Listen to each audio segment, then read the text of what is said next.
para que estén listos ese examen. Y vascularización es un tema importante. Ustedes tienen que recordar cómo inicia la irrigación del sistema nervioso central. Todo va a partir del cañón de la aorta. Sabemos que la carótida común izquierda y derecha son muy diferentes sus orígenes, de los del cuello.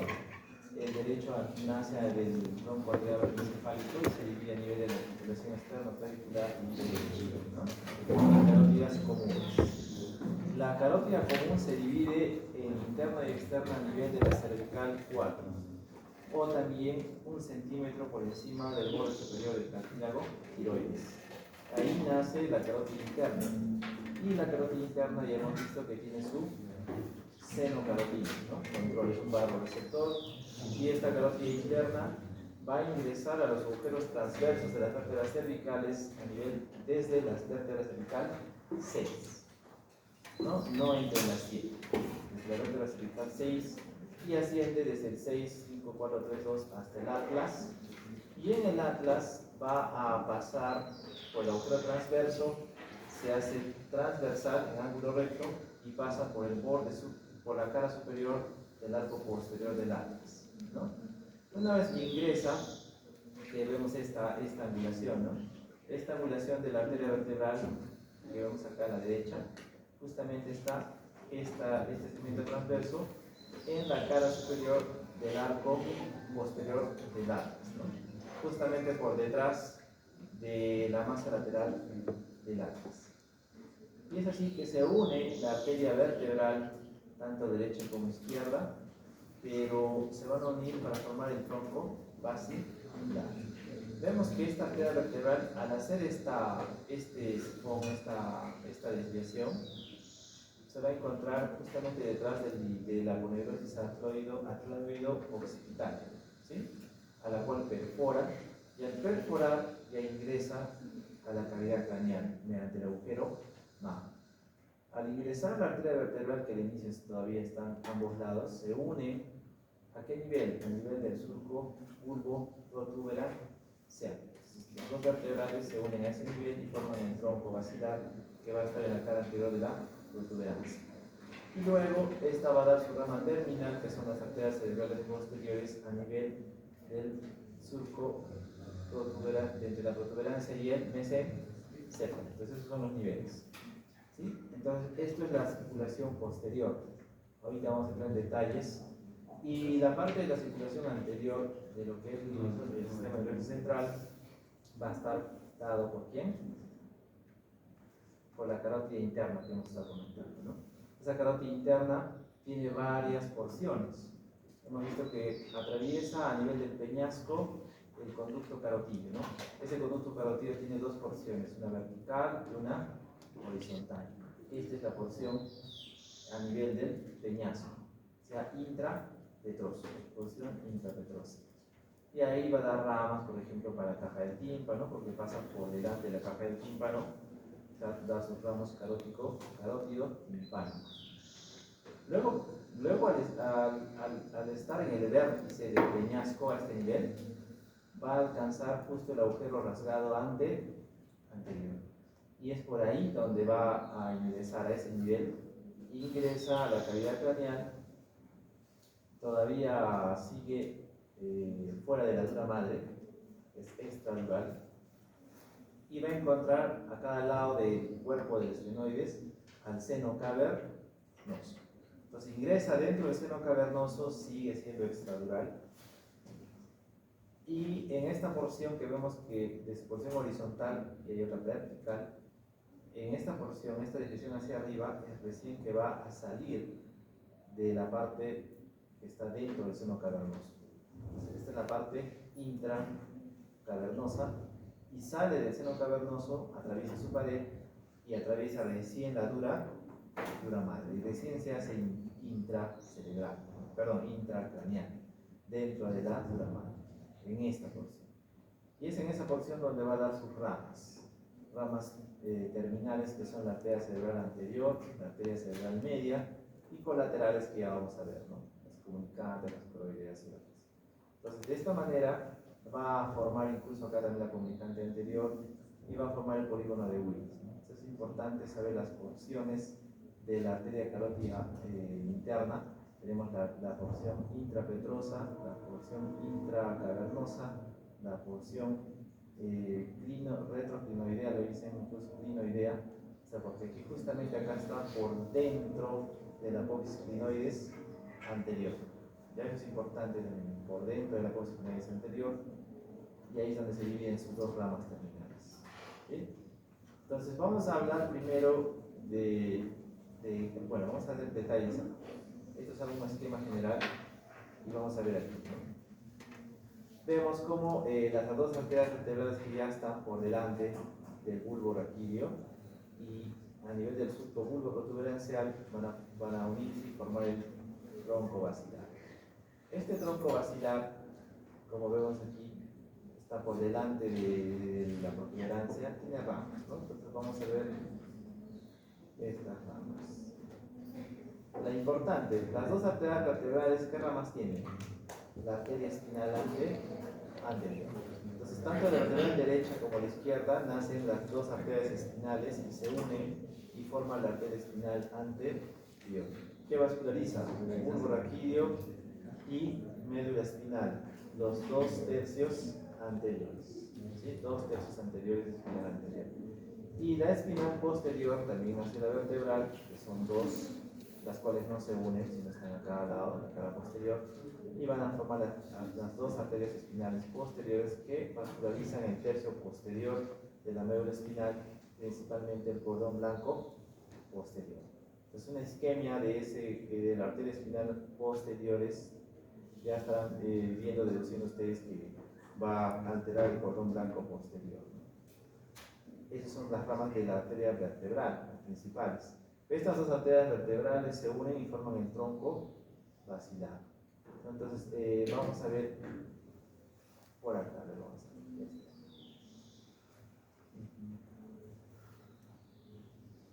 A ver una más detalle. Entonces, otra rama importante de esta de aquí son la arteria pica, que tienen que aprender. Existe la pica, es decir, la arteria cerebelosa posterior, inferior. Me va a vascularizar toda la parte inferior y posterior, como su nombre dice, del cerebelo. Esa es la pica. Entonces nace también de la arteria vertebral y va a encargarse de esa zona. A lo contrario de la arteria cerebelosa antero-inferior. Entonces hay dos inferiores, postero y antero inferior. Postero pica, antero aica. La aica nace del tronco basilar, a este nivel, y va a encargarse de esta parte inferior y la anterior del cerebelo. De esta aica más frecuentemente nace la arteria laberíntica, que a veces nace también directo del tronco basilar, pero más frecuente es de la aica. Esta arteria laberíntica que va a vascularizar, su nombre lo dice, ¿no? Laberíntica. O sea, se dirige hacia dónde? Hacia el conducto auditivo interno. Ahora, entre la arteria laberíntica y la arteria aica, también, si es que la laberíntica nace del tronco basilar, entre esos dos ramos está el sexto par craneal, el motor ocular externo. Eso es punto de referencia. Otro punto de referencia que pasa lo mismo es a este nivel. Entre la arteria cerebral posterior y la arteria cerebelosa superior está el tercer par craneal o motor ocular común. Entonces, esto es importante.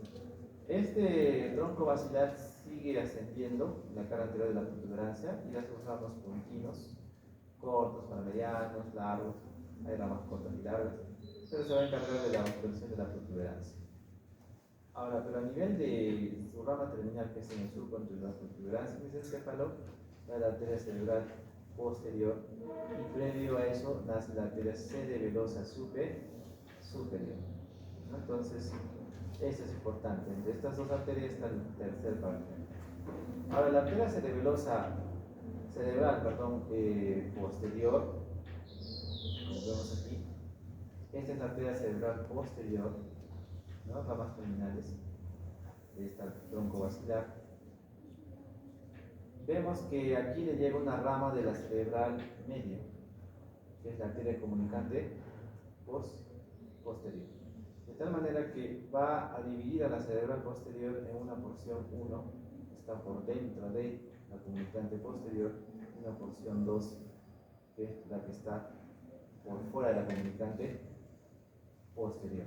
Entonces, es porción P1, ¿sí? Cerebral posterior P1, la que está medial a la comunicante posterior, ¿sí?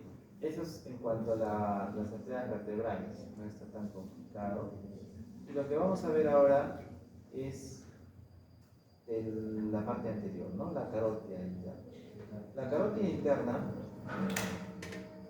carótida interna ingresa, como hemos visto, a la cavidad craneal, a este nivel, en sus porciones. Lo que nos interesa es estas ramas terminales, la cerebral anterior y la cerebral cerebral media. Entonces, vamos a ubicarla, ¿no? La cerebral anterior, podemos verlo aquí. Entonces, acá está lo que es el diencéfalo, acá está el tronco encefálico, acá está el tronco basilar con su cerebral posterior y cerebral superior, y acá está el polígono de Willis, ¿no? Como a este nivel, la carótida interna, que está por dentro de la apófisis criminalis anterior, pasa y va a dar sus dos ramas terminales, la arteria cerebral anterior y la arteria cerebral media. Entonces, la arteria cerebral anterior va a recorrer justamente la cara inferior del lóbulo frontal y se va a dirigir a la cara medial. Y en esta cara medial va a dar sus ramas, que lo vamos a ver ahora. Y antes de ingresar a este surco interhemisférico del lóbulo frontal, da la comunicante anterior. La cerebral media se dirige hacia afuera por el surco lateral y va a ubicarse justamente en la parte externa del lóbulo de la ínsula. En configuración externa se nos olvidó explicar eso, ¿no? El lóbulo de la ínsula, que está a este nivel. La cerebral media viene y va a estar en la cara externa del lóbulo de la ínsula, a este nivel, y va a dar un ramo superior y un ramo inferior. El ramo superior a su vez va a dar ramos frontales, parietales, y el inferior temporales, que ya lo vamos a detallar. Entonces va a haber ramos profundos, que están a nivel del lóbulo de la ínsula, y ramos superficiales, que va a estar a nivel de la corteza cerebral de estos lóbulos. ¿Sí? Ahora, ¿qué es importante en esta zona? Este polígono de Willis, quiero que recuerden estos de aquí, ¿no? Por ejemplo, acá, estos ganglios, mal llamados ganglios, no son los núcleos basales. A nivel de lo que es los hemisferios cerebrales, sabemos que en la periferia está la corteza cerebral, que es sustancia gris, que son cuerpos neuronales, y en la parte interna están los axones, que forman la sustancia blanca. Pero en el interior del hemisferio existen sustancia gris, que también son núcleos, que forman los núcleos basales, ¿no? Que aquí tenemos el globo pálido, lo que es el putamen, que forman el núcleo ventricular, los dos, y también el núcleo caudado, que tenemos a este nivel, ¿no? Este es el cuerpo, el núcleo caudado, su cabeza está más anterior a este corte, pero tenemos estos núcleos basales. Estos núcleos basales son muy importantes para modular los movimientos. Si bien los tractos córtico-espinales se encargan de todo lo que es el movimiento, pero nuestros movimientos serían torpes. Querer agarrar un vaso, no podríamos hacerlo con ese movimiento fino, si no existirían los núcleos basales. Estos núcleos basales, hay una vía directa e indirecta que va a ayudar a que esos movimientos sean más finos, ¿no? Por ejemplo, ahora se toma todo y tomas con mucha tranquilidad, no te mojas, ¿no? Como lo acaba de hacer su compañera, gracias a sus núcleos basales. Si no estarían los núcleos basales, harían este movimiento. Estarían tomando esto. Se te bañas todo. Eso, por ejemplo, hay las alteraciones de valismo, hemivalismo. Hay personas también que sus manos están así, ¿no? Que no están en actividad, está que mueven, ¿no? Sus manos. Entonces, todo eso, por ejemplo, alteraciones de los núcleos basales. Entonces, todo actúa en integridad, ¿no? Entonces, es importante este nivel de los núcleos basales. Y no solo eso, a este nivel está también la cápsula interna. Por la cápsula interna, que hemos visto que está entre el núcleo caudado y el ventricular, pasa por aquí. está pasando por el brazo posterior todas las fibras del tracto córtico espinal, motor y también sensitivo. Y a este nivel de la cápsula interna se reúnen todas las fibras de la corteza cerebral de todo el cuerpo, de todo el músculo motor y sensitivo a nivel del brazo posterior, se reúnen todo el cuerpo. El control de todas las fibras del cuerpo pasa por el brazo posterior de esta cápsula interna. Entonces, si estas arterias que se encargan de vascularizar esa zona entran en un ictus o un accidente cerebrovascular, el derrame cerebral como uno lo llama o lo conoce, que es ahora ACV o el stroke, va a comprometer esa cápsula interna del brazo posterior. Una hemorragia a este nivel es pequeña la hemorragia, pero va a comprometer todo el cuerpo contralateral, ¿no? Es diferente que la hemorragia sea a este nivel, me va a comprometer solo el miembro superior o el inferior o la cara, ¿no? Entonces, depende de la zona, pero a este nivel de la cápsula interna, como todas las fibras se reúnen ahí, va a comprometer una extensión mucho mayor. De ahí la importancia de saber quiénes vascularizan estos núcleos basales y por ende la cápsula interna. Entonces, estas ramas que vascularizan se les divide como las arterias centrales, ¿no? Son arterias centrales que vienen de la arteria cerebral media, vienen de la arteria cerebral anterior, vienen de la arteria cerebral posterior. Se encarga de vascularizar los núcleos basales y el tálamo. Entonces, se le ha clasificado a través del polígono de Willis esas arterias como arterias centrales, si es que vienen de la cerebral media, son anterolaterales, ¿sí? Anterolaterales. Si viene de la cerebral anterior, son anteromediales. Entonces, dos anteriores. Y existen también posteriores, posteromediales y posterolaterales, que vienen de la cerebral posterior y de la comunicante posterior. Entonces, todas estas ramas centrales del grupo anteromedial y anterolateral, por ejemplo, a este nivel se les llaman como arterias lenticulo-estriadas. ¿Por qué? Porque vascularizan al núcleo lenticular y todo el cuerpo estriado. O sea, los núcleos basales, por eso son arterias lenticulo-estriadas. Esto es importante aprenderlo y por eso les he puesto este cuadrito de estos grupos. Entonces, el grupo anteromedial, el grupo anterolateral, el grupo posteromedial y el grupo posterolateral.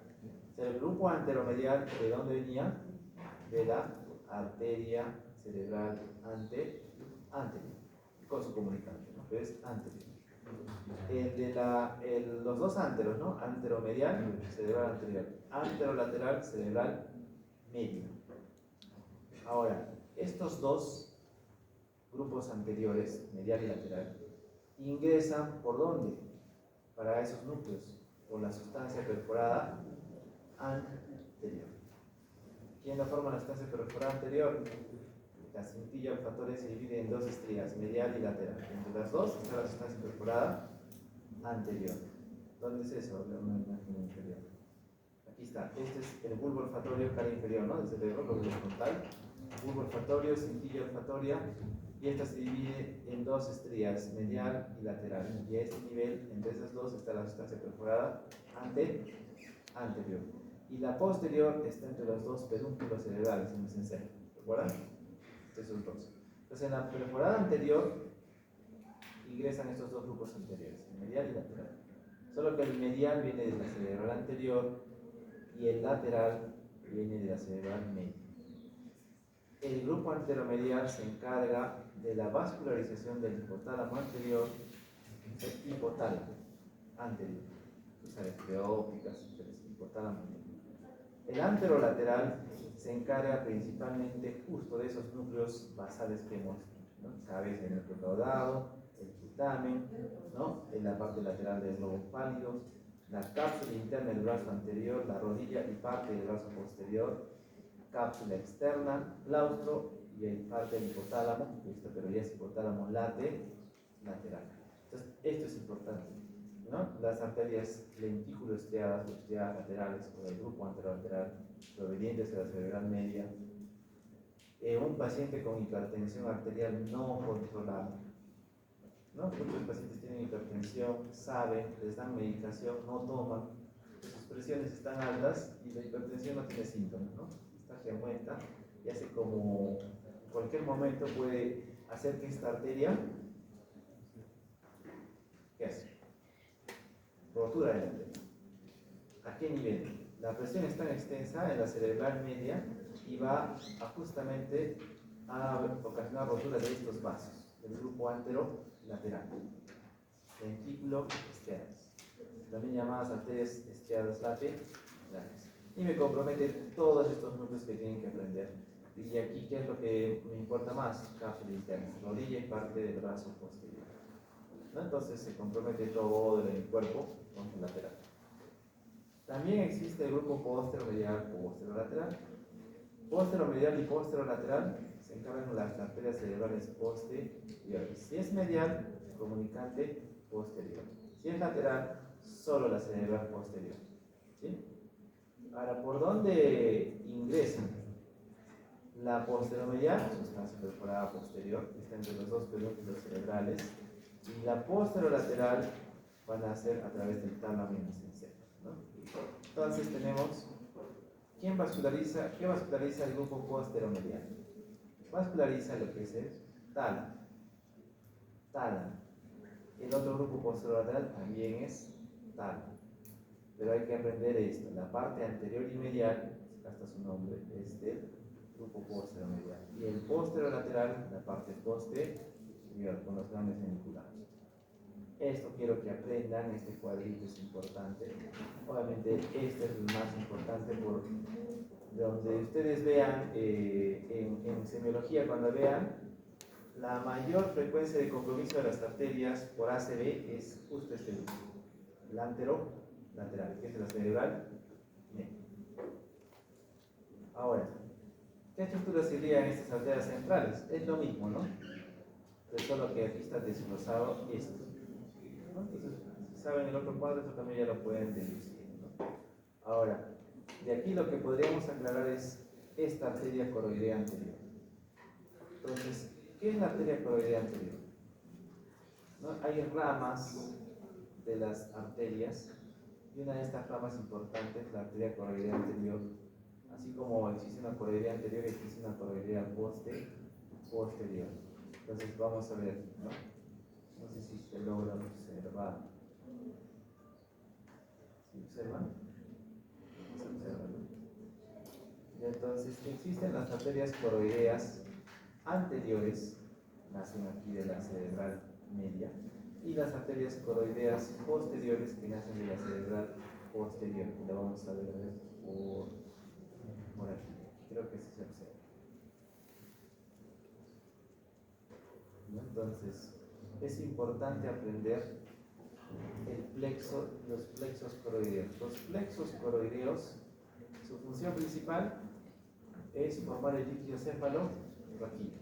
Existe plexo coroideo en los ventrículos laterales, en el cuarto ventrículo, y es importante saber quién lo va a vascularizar esos plexos coroideos. El plexo coroideo del ventrículo lateral se encargan las arterias coroideas anterior y posterior. Entonces la anterior cerebral media, posterior cerebral posterior. Eso es importante. Ahora, esta arteria coroidea anterior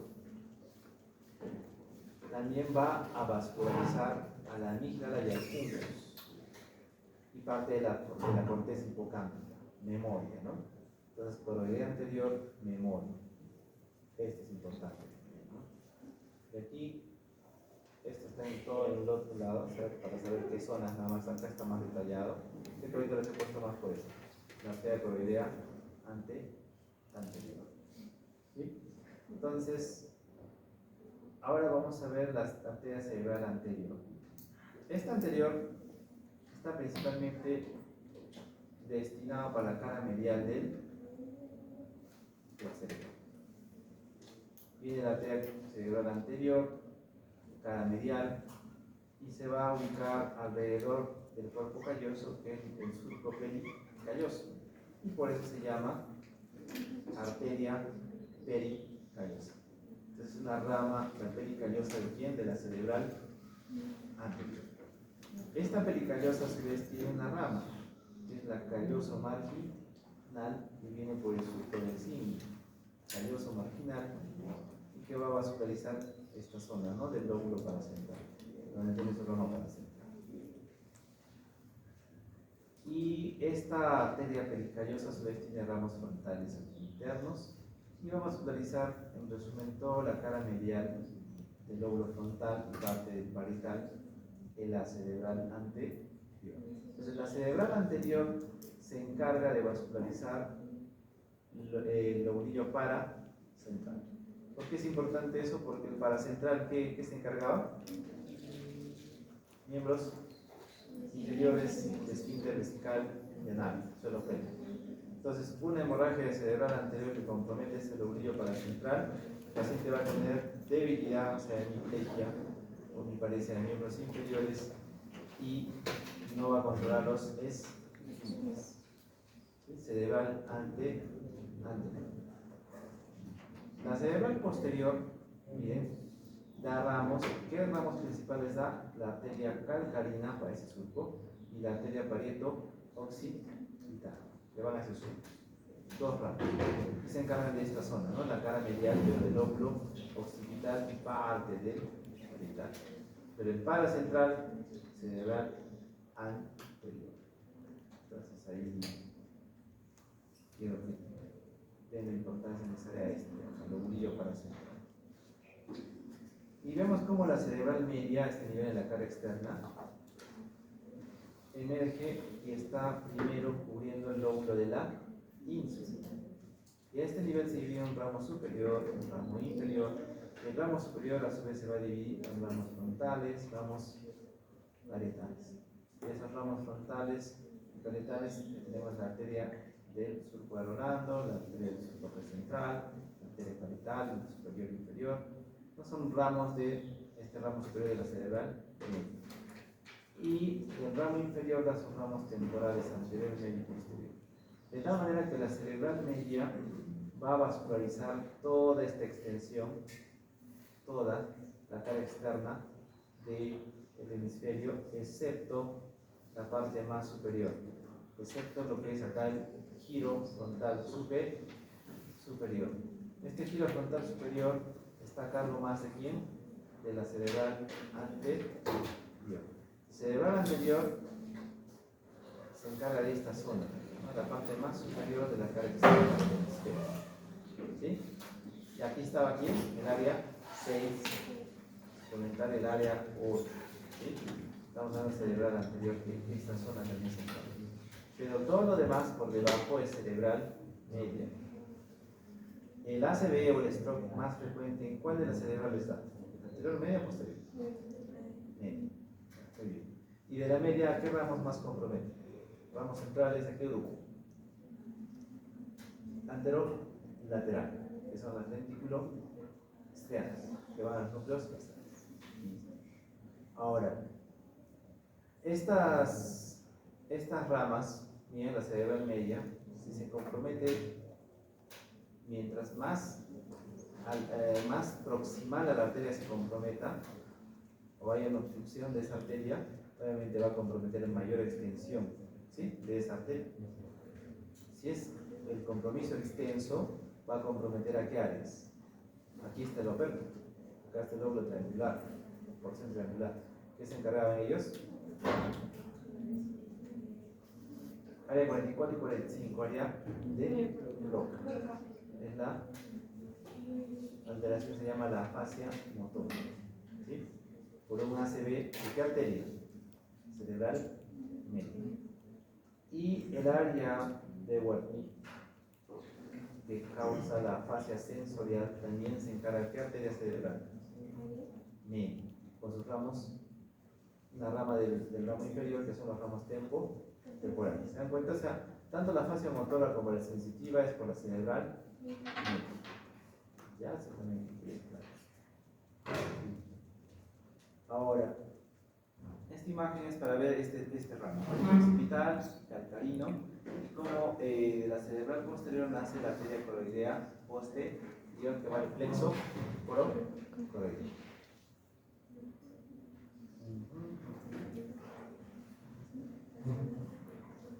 de las venas, lo que es importante es que ustedes sepan la vena D, la vena o vena magna. Esta vena magna que va a desembocar ¿dónde? En el seno recto. ¿Sí? Eso es importante. Y ahí a la vena magna van a desembocar las cerebrales internas, ¿no? Que es importante también. Pero la vena magna, quiero que sepan, desemboca en el seno recto. ¿Ya? Entonces, creo que eso es lo principal en vascularización. Vamos a hablar un poquito en la noche a las 9 de tronco encefálico y les voy a tocar lo principal de la vascularización del tronco encefálico, solo lo principal. Ya no quiero complicarles con los sistemas. Entonces vamos a ir un poco más. ¿Dudas?